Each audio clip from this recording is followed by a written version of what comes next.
Bem, havia um limbo, porém, entre aquilo que a gente tem hoje, a importunação sexual.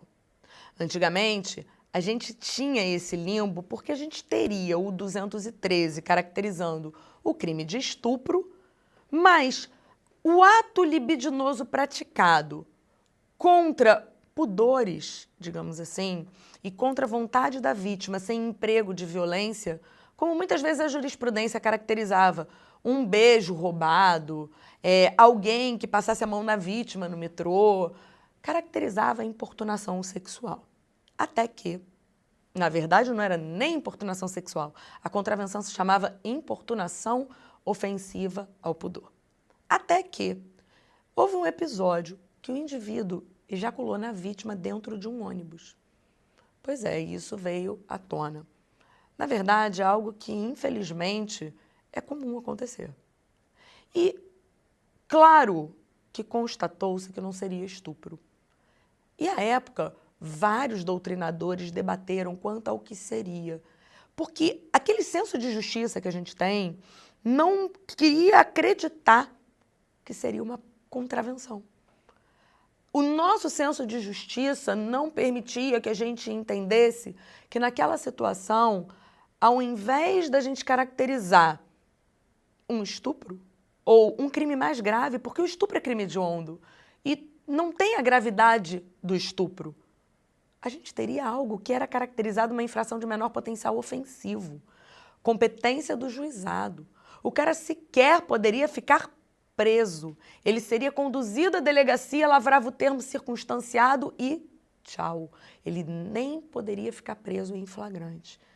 Isso fere o senso de justiça de todo mundo. À época, a doutrina tentava caçar qualquer tipo de crime, mas acabava caindo na contravenção do Decreto-Lei 3688 de 41, que é a Lei de Contravenções Penais. Foi quando, no ano de 2018, o legislador pegou e alterou a redação do Código Penal novamente e criou um crime chamado importunação sexual.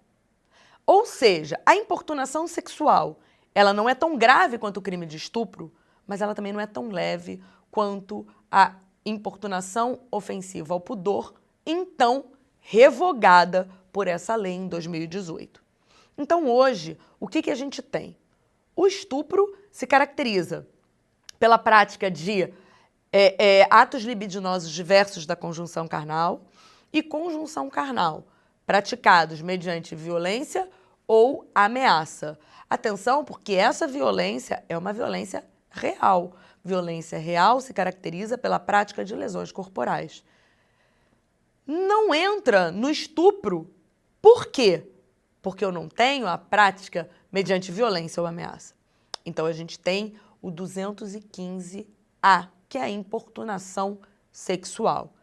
Quem é a importunação sexual? É a prática de um ato sem o consentimento da vítima. Mas, na verdade, não há emprego de violência ou ameaça. Então, hoje, a gente tem aquela antiga contravenção prevista como um crime. Não é uma infração de menor potencial ofensivo, não é julgado pelo juizado, porque a pena máxima ultrapassa os 2 anos que seriam da competência do juizado. Hoje, então, aquele beijo lascivo sem o consentimento da vítima, aquela situação do indivíduo que pode vir a ejacular na vítima, eu não tenho mais a importunação ofensiva ao pudor e eu tenho a importunação sexual. Ponto relevante.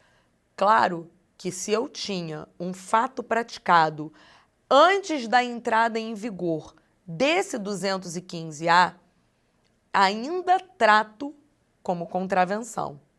Ainda vou trabalhar na esfera da contravenção. Por quê? Porque o 215A é um fato mais grave, é um crime mais grave. Então, ele só pode ser aplicável aos fatos praticados durante a sua vigência. Porém, algumas situações em que a jurisprudência tinha se posicionado como situações caracterizadoras de estupro podem, talvez, ser revistas para se caracterizarem o 215A.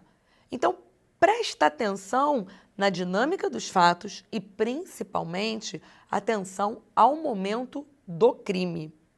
Se a data do fato foi anterior a 2018 e houve a prática de algo que não se caracterizava um estupro, a gente ainda aplica aquela contravenção do Decreto-Lei 3688 de 41. Agora, hoje em dia, beijo sem consentimento, a prática de uma forma sem consentimento da vítima que venha a trazer algo ofensivo ao pudor, aquela dignidade sexual da vítima, a gente vai caracterizar o 215A. Um beijo, até a próxima.